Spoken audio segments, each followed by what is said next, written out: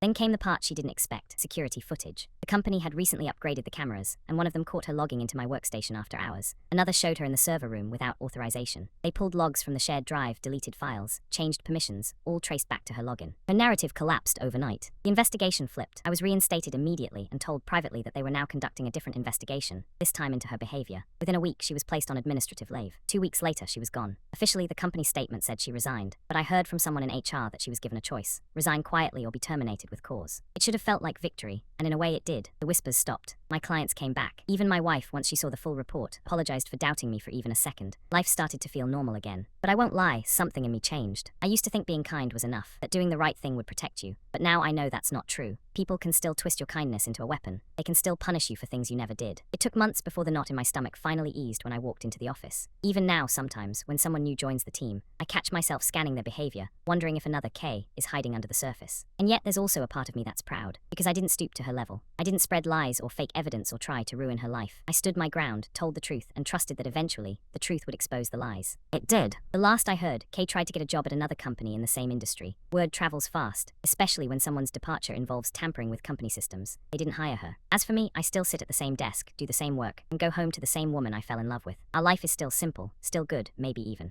stronger now because we've weathered something most couples never do. But I'll never forget how fast everything can change. How one no can turn into a campaign to destroy you. And how dangerous bitterness can be when it festers in the wrong heart. She wanted revenge because I didn't give her what she wanted. What she got instead was a lesson. When you try to burn someone else's life down, sometimes you're the one who ends up standing in the ashes.